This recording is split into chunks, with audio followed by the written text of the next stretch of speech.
Berikutnya adalah kesimpulan mengenai pemrosesan transaksi, baik itu pemrosesan batch maupun pemrosesan online.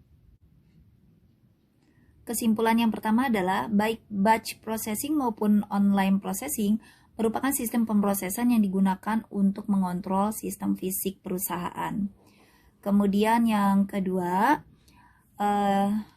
ada keterkaitan atau hubungan antara jenis pemrosesan, aplikasi, dan juga penyimpanan sekunder yang digunakan, di mana jenis pemrosesan yang dipakai atau yang ditentukan akan dapat menentukan aplikasi apa yang akan digunakan atau dikembangkan oleh suatu perusahaan. Kemudian aplikasi yang dikembangkan atau digunakan oleh suatu perusahaan dapat menentukan media penyimpanan sekunder yang dibutuhkannya.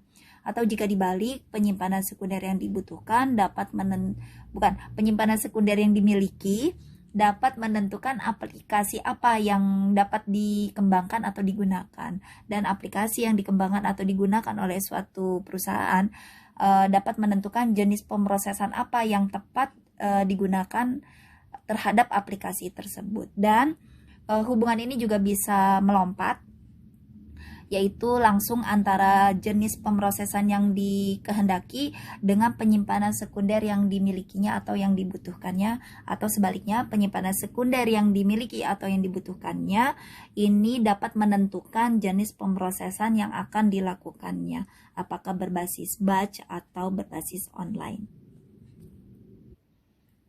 Oke, dari kesimpulan nomor 2 ini dapat ditarik kesimpulan yang ketiga, yaitu hal pertama yang mempengaruhi atau yang menjadi pertimbangan utama pada pengembangan suatu aplikasi bagi suatu perusahaan adalah jenis pemrosesan yang dilakukannya. Jadi tentukan dulu jenis pemrosesannya mau seperti apa. Nah, nanti bisa menentukan aplikasinya berbasis online atau tidak.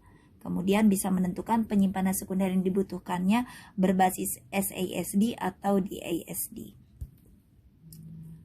Kesimpulan yang keempat adalah pemrosesan batch dapat menggunakan penyimpanan sekunder berbasis SASD atau sekuensial atau terurut, maupun yang berbasis Direct Access Storage Device atau yang pengaksesannya bisa secara langsung karena membaca dan menulisnya dilakukan secara acak atau secara random.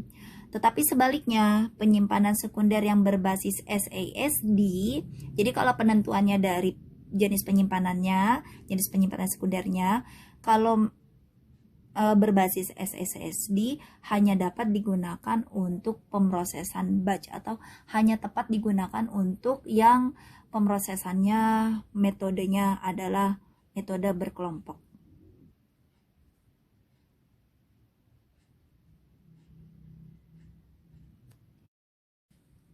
Oke, berikutnya adalah kesimpulan yang kelima. Batch processing ini dilakukan dengan cara semua transaksi ditampung atau dikumpulkan terlebih dahulu sebelum eksekusi yang berikutnya atau sebelum proses selanjutnya. Misalnya sebelum dilakukan pembaharuan cycle atau update cycle. Sementara pada online processing, setiap transaksi dapat dilakukan langsung atau dapat dilakukan sesegera mungkin seketika pada saat transaksi terjadi, tanpa harus atau tanpa wajib ditampung atau dikumpulkan terlebih dahulu dengan transaksi-transaksi lainnya. Yang keenam, batch processing lebih tepat digunakan untuk kebutuhan historis seperti data historis, data log, atau backup file. Alasannya adalah karena semua transaksi dikumpulkan pada satu waktu tertentu atau dalam periode waktu tertentu, sehingga jumlah data transaksinya menjadi besar akibat dari pengumpulan transaksi tersebut dalam rentang waktu tertentu. Dan pemrosesan selanjutnya dilakukan di waktu tertentu sesuai jadwal yang telah ditentukan dalam siklus pemrosesan transaksi. Kesimpulan yang ketujuh, pemrosesan online dibutuhkan untuk mendukung sistem pengambilan keputusan yang cepat. Ya, ini akibat sifat pemrosesan datanya yang sesegera mungkin atau langsung seketika saat transaksi terjadi, sehingga bisa memberikan data yang akurat jika dibandingkan dengan pemrosesan batch, dan bisa mendukung pemberian keputusan yang cepat dengan data yang akurat.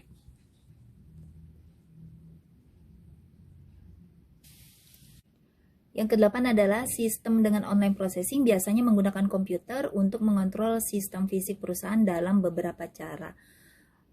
Alasannya adalah penggunaan komputer dan teknologi komunikasi merupakan alat mencapai tujuan pemrosesan yang sesegera mungkin atau secepat mungkin. Karena kan tadi sudah dijelaskan bahwa online processing itu sifat pemrosesannya adalah datanya dieksekusi sesegera mungkin atau langsung seketika saat transaksi terjadi. Nah, untuk mencapai tujuan pemrosesan yang sesegera mungkin atau secepat mungkin ini, maka dibutuhkan komputer untuk mengontrol sistem fisik perusahaan. Selain itu, komputer juga dibutuhkan agar dapat melakukan proses seefisien mungkin. Kemudian komputer juga mampu mengatasi batasan kemampuan sumber daya manusia, misalnya seperti batasan skill dalam menghitung yang apabila dilakukan secara manual tanpa bantuan komputer bisa saja menimbulkan kesalahan dalam penghitungan. Kemudian juga mengatasi batasan kemampuan lainnya.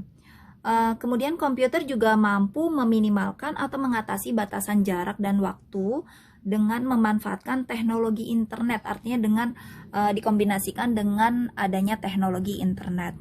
Misalnya mengatasi batasan mengantar informasi secara langsung, baik secara fisik atau melalui pos atau melalui surat menyurat.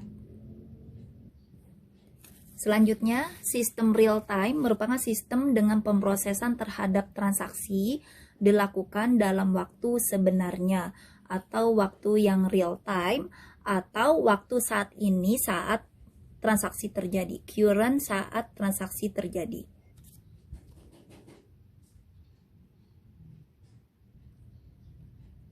Yang ke-10, sistem real time harus didukung dengan komputer yang cepat. Alasannya ya agar dapat memberikan hasil secepat mungkin, karena pemrosesan terhadap transaksi pada sistem real time dilakukan dalam waktu yang sebenarnya atau real time, atau waktu saat ini, current, saat transaksi terjadi. Ke-11, sistem real time merupakan subset atau bagian atau jenis khusus dari sistem online. Artinya sistem real time ini merupakan sistem online yang harus didukung dengan kecepatan komputer yang mumpuni untuk memberikan hasil secepat mungkin, se-real time mungkin ya, sesuai dengan waktu sebenarnya. Karena pemrosesan terhadap transaksinya dilakukan dalam waktu yang sebenarnya atau real time, atau waktu saat ini saat transaksi terjadi.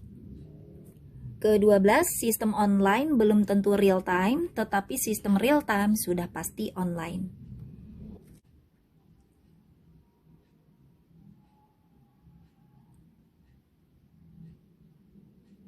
Oke, kesimpulan yang ke-13 adalah sistem dengan pemrosesan campuran atau sistem hybrid ini merupakan suatu sistem yang pemrosesannya dilakukan dengan kombinasi antara batch processing dan online processing.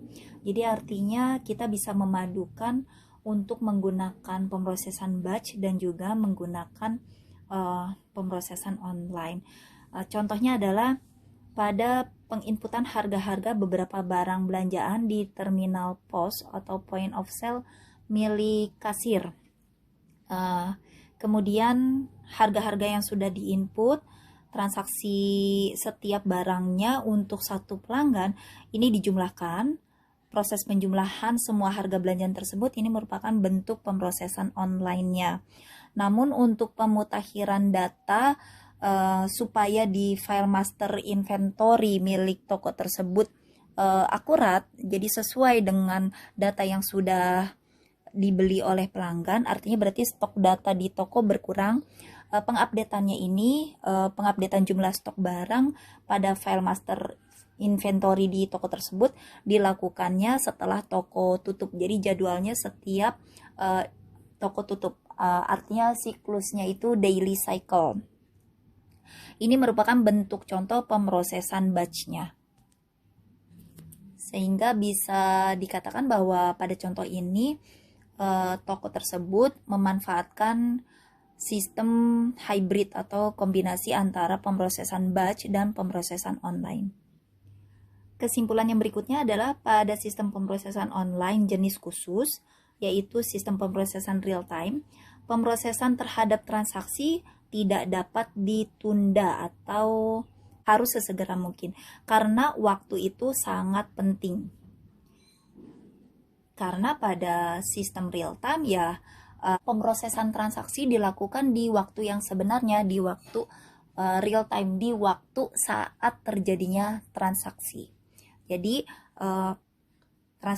pemrosesan terhadap transaksi tidak bisa ditunda karena waktu itu sangat penting atau bagian yang sangat penting di sistem real time.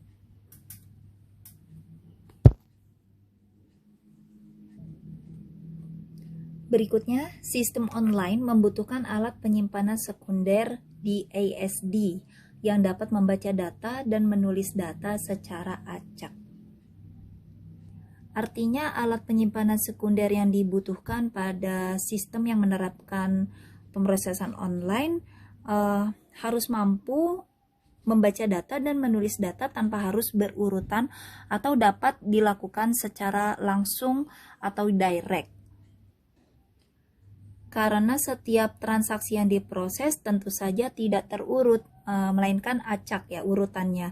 Sementara pada batch processing membutuhkan alat penyimpanan sekunder yang pengaksesannya secara terurut, karena tujuan pemrosesan dilakukan setelah transaksi dikumpulkan pada pemrosesan batch adalah agar semua transaksi tersebut diurutkan terlebih dahulu sebelum dilakukan proses selanjutnya atau sebelum memasuki siklus berikutnya.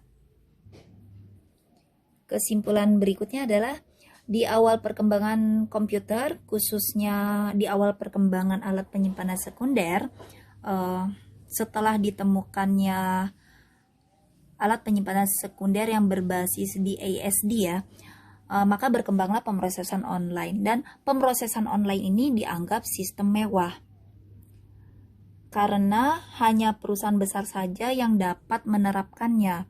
Hal ini dikarenakan besarnya biaya alat penyimpanan sekunder yang berbasis DASD tersebut dan juga masih mahalnya biaya terminal atau biaya komputer.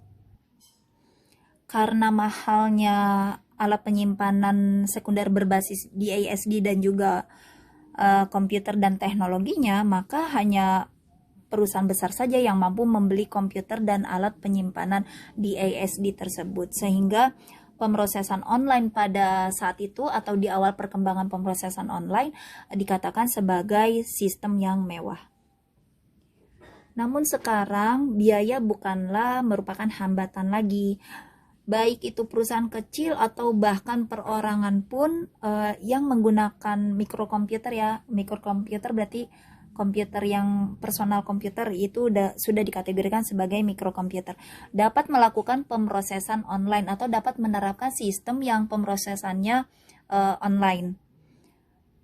Saat ini ditambah lagi dengan biaya internet yang semakin murah ya. Jadi selain karena biaya teknologi komputer, teknologi penyimpanan sekunder di DASD sudah semakin murah, ditambah lagi atau ditunjang juga dengan biaya internet yang semakin murah dibandingkan di awal perkembangan teknologi komputer dan teknologi internet dan perkembangan alat penyimpanan sekunder ya, sehingga sistem pemrosesan online sudah tidak dikategorikan lagi sebagai sistem yang mewah atau sistem yang mahal karena perusahaan kecil dan individu atau perorangan sudah mampu menerapkannya, sudah bisa memanfaatkan pemrosesan online dalam sistem yang dipakainya atau yang dikembangkannya.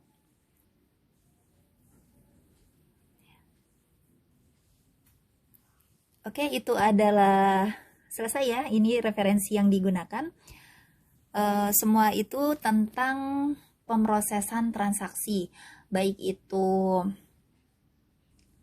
siklus pemrosesan transaksi khususnya pada komputer yang memanfaatkan media penyimpanan sekunder berbasis sekuensial atau SASD.